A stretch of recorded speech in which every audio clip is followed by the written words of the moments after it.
So hello guys, नमस्कार। आज हम दोस्तों बात करेंगे इस वीडियो के अंदर कि अगर आप म्यूचुअल फंड या एसआईपी में अगर कहीं भी इन्वेस्ट करते हैं तो हमारा वो जो कंपाउंडिंग पैसा होता है वो कैसे कंपाउंड करता है। ठीक है, तो अगर मान लीजिए कोई भी एक कंपनी है और हम उसमें अगर 1000 रुपया हम इन्वेस्ट कर रहे हैं, ठीक है, 1000 अगर इन्वेस्ट कर रहे हैं तो आपको एक साल में अगर मान लेते हैं कि 15% का वो आपको रिटर्न दे दिया, तो 15% का रिटर्न दे दिया मतलब कितना दिया आपको। यहाँ पर इसको दोनों जीरो को पहले कट कर देते हैं। कट करने के बाद ये 15 बचा, 15 इंटू 10 अगर करते हैं तो लगभग 150 रुपये आता है।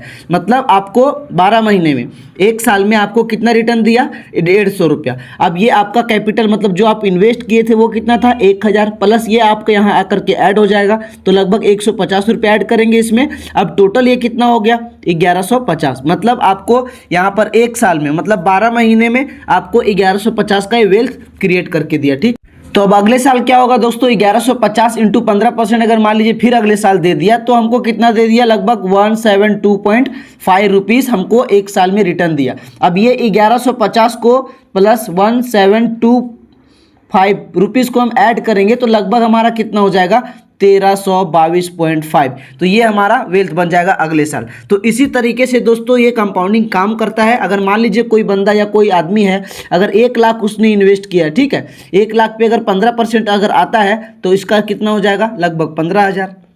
ठीक है, तो इसी तरीके से काम होता है। फिर अगले साल अगर ये 15,000 फिर इसमें ऐड जा करके ऐड हो जाएगा, ठीक है, यह 15,000 ऐड हो जाएगा तो 1,15,000 हो जाता है। ठीक, 1,15,000 हो जाएगा। अब 1,15,000 के ऊपर भी अगर मान लीजिए 15% का रिटर्न दिया है तो फिर इसका जो भी कैलकुलेशन आएगा वो इसमें जाकर के ऐड हो जाएगा। तो इसी तरह धीरे धीरे कंपाउंडिंग होते जाता है दोस्तों, समझे।